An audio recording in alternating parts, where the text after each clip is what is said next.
जय जगन्नाथ महाप्रभु। ई दुनियार मंगल हो। भक्त समाज आपण माने जानिथिबे जे जमपुर सेठारे जमराज अछंती। चित्रगुप्त नेखुची पांजिरे कहार केते कर्म कि कर्म अनुसार क्यों पाप करी आसीची तार विधान एवं तार पाप दंड ए सबु अछि आमे सुनिछु एवं आम धर्म रे अछि आमे मध्य विश्वास करूछु। किंतु मु आज आपण मानको टिके अलगा ढंग रे कहिबे। कथा एक ढंग अलग। जन्मरु मृत्यु आमे जो जन्म कथा कहूचे जन्म जो आसिला मरण म आसिला तेणु जन्मरु मरण पर्यंत आमे सब गुटे गुटे जम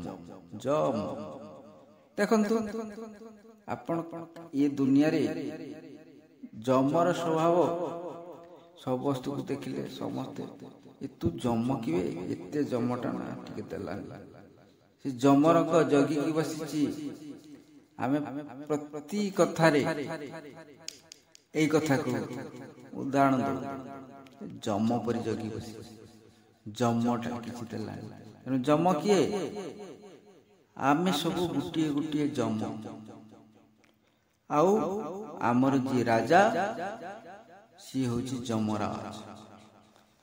से भुवन केटी अछि आमे तो देखिनु किंतु आमे जेउठी जम भाबरे काम करूछु एइटाकू आमे देखुछु अछु। आपण देखुथिबे प्रत्येकक स्वभाव एइ जम सह मिसु। जम बळी जगी बसुचंती अर्थ उपार्जन करूचंती आत्मा अभिमान गर्व अहमिका धारण करूचंती निजको बड़ भावुचंती किंतु जो आमे जेउ जो पई जात हेले जेउ जोर किंतु म को भूलिउची म भी अछि तेनु जो आ म जतले मिसिबो सेतेला किछ नथियो सेतेला होई जो जम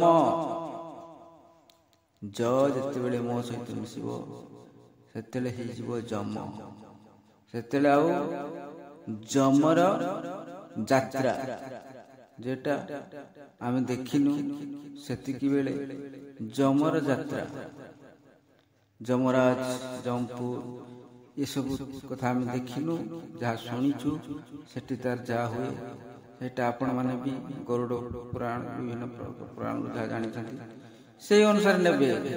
किंतु मोर से जमपुर कथा सेठी जो विचार किवा विधान किवा जे जो सब तलकड़ा और विभिन्न प्रकार जातना दिया हुए से सब को मु जाउनी केने जे कर्म करियो से फल पाइ।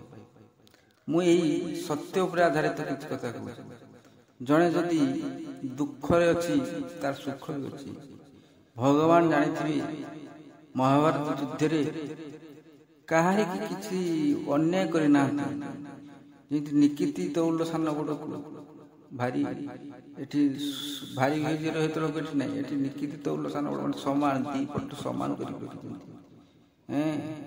से कोरु वंशर धृतराष्ट्रंकर सहे मान पुत्र सब नाश करले पांडव वंशर नाश करिसंती काहार बेसी कम काहार अछि सेटा केना समय रो यात्रा जगत रो यात्रा ये समय यात्रा को बढ़ाइबा पई से सम्मान न रखी आग को बढ़िया पाई कूल कुर्बिहान जमती रुहे सेटा प्रकृतिर नियम रही। प्रकृति नियम को पालन करी चली दुनिया। तेणु आमे संसार रे जदि जने दुख अछि तारी सुख अछि जदि जने दंड दे पारुछि तार भी दंड भोग्य हेबार अछि। तेणु जे कर्म करिवो जने जदि काहारी की मारिला ତେଣୁ ତାର ବି ଦୁଇ ଗୁଣା ସେ କେତେବେଳେ ମରିବ। ତେଣୁ ଇଏ ହେଉଛି କର୍ମଫଳ ମଣିଷ ବୁଝିପାରେ ନାହିଁ। ତେଣୁ କର୍ମଫଳ ପ୍ରତି ଆସକ୍ତ ହୁଏ, ସୁଖ ପ୍ରତି ଆସକ୍ତ ହୁଏ। ସୁଖ ପ୍ରତି ଆସକ୍ତ ହେଲେ ଏଇ ଜନ୍ମରେ ସୁଖରେ ରହିଲେ ସେଇ ଦୁଃଖ ବି ଆପଣମାନଙ୍କୁ ଆର ଜନ୍ମରେ ଭୋଗିବାକୁ ପଡ଼ିବ। ଏଇଟା ହେଉଛି ବିଧାନ, ଏଇଟା ନିୟମ, ଏଇ ନିୟମ ନେଇ ସଂସାର ଚାଲିଛି। ଭଗବାନ ଏ ନିୟମରେ କେବେ ବି ଉଣା କରନ୍ତିନି। ଏଇଟା ହେଉଛି ପ୍ରକୃତିର ନିୟମ। ତେଣୁ ଯମପୁରର ଯମ ଭଳି ଏ ଦୁନିଆକୁ ଦେଖନ୍ତୁ, ପ୍ରାୟ ସମସ୍ତଙ୍କୁ ଏଇ ସ୍ୱଭାବର ମିଳିବ। ଯିଏ ଏଇ ସ୍ୱଭାବ ଛାଡ଼ିପାରିବ ସିଏ ସାତ୍ତ୍ୱିକ ଗୁଣ ଧାରଣ କରି ପାରିବ। ଯଦି ତାମସିକ ରାଜସିକ ଗୁଣକୁ ଛାଡ଼ି ସାତ୍ତ୍ୱିକ ଗୁଣକୁ ଧାରଣ କରିପାରିବ, ସାତ୍ତ୍ୱିକ ଗୁଣକୁ ଧାରଣ କରିବାକୁ ହେଲେ କାମନା ଦୁଃଖ ଏସବୁ ପ୍ରତି ଆସକ୍ତି ହେବ ନାହିଁ, କାମ ଆସକ୍ତ ହେବ ନାହିଁ। କୌଣସିଥିରେ ବେଶୀ ମାନେ ଦୁଃଖ ସୁଖ ଏସବୁ କିଛି ଲାଗିବନି। ସଂସାର ସବୁ ଯେ ଚାଲିଛି, ଦୁଃଖ ସୁଖ ମାୟା ମୋହ ମମତା ଏସବୁ ଚାଲିଛି, ଏସବୁ କିଛି ଲାଗିବନି ସାତ୍ତ୍ୱିକ ଗୁଣରେ ରହିବାକୁ ହେଲେ।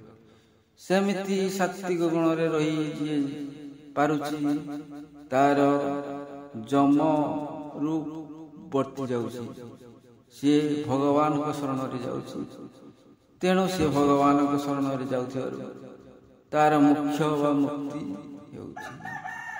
ଆପଣମାନେ ବିଚାର କରନ୍ତୁ, ଏ ସଂସାରରେ ବହୁତ ଲୋକ ଅଛନ୍ତି, ତାଙ୍କ ଆପଣ ବି ମୁଁ ବି ସମସ୍ତଙ୍କୁ ଦେଖ, ଆମ ଦେହରେ କିଏ ଆମେ କେଉଁ ଆଚରଣ କରୁଛୁ?